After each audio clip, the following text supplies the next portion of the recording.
السلام عليك يا رسول الله. السلام علیکم ورحمۃ اللہ وبرکاتہ۔ شیخ ڈاکٹر وسیع اللہ عباس حافظہ اللہ کے ساتھ سوال جواب کا سلسلہ جاری ہے۔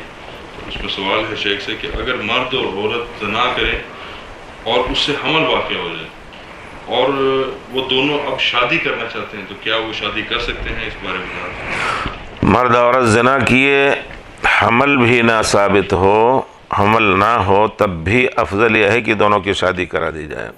اللہ تعالیٰ نے سورہ نور میں فرمایا ہے الزانی لا ينکح الا زانیۃ والزانیۃ لا ينکحها الا زان و مشرک وحرم ذلک علی المؤمنین۔ بعض علماء نے کہا ہے کہ زنا ثابت ہو گیا تو پھر صرف زانی ہی اس سے نکاح کر سکتا ہے، پاک باز آدمی ایسی عورت سے شادی نہ کرے۔ دوسرے علماء نے کہا کہ اگر اس کا توبہ، عورت کا توبہ ثابت ہو گیا، اس کی توبہ ثابت ہو گئی، پورے طور پر صحیح توبہ کر لیا ہے، تو کوئی بھی اس سے شادی کر سکتا ہے۔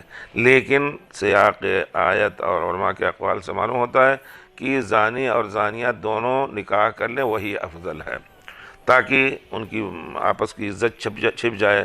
خدا نخواستہ دوسری جگہ جا کر کے اگر وہ کرے گی، زنا واضح ہو گیا ہے، شوہر ہو سکتا ہے رات دن ستائے اس کو اس معنی میں کہ تم ایسی تھی ویسی تھی، تو افضل یہی ہے۔ اور اگر حمل بھی ہو گیا تو اور ہی زیادہ افضل ہے کہ وہ دونوں اکٹھا ہو جائیں تاکہ بچے کو سمیٹ لیں۔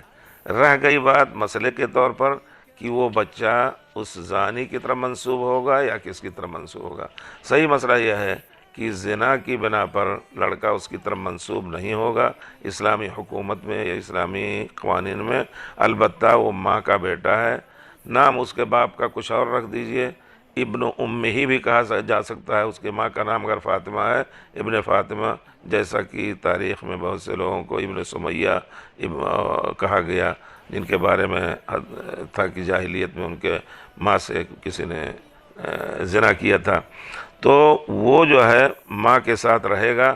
دوسری اولاد بھی پیدا ہوگی تو وہ اولاد اس کے لیے محرم ہوگی، کیونکہ ماں کا اسی ایک پیٹ سے نکلا ہوا ہے۔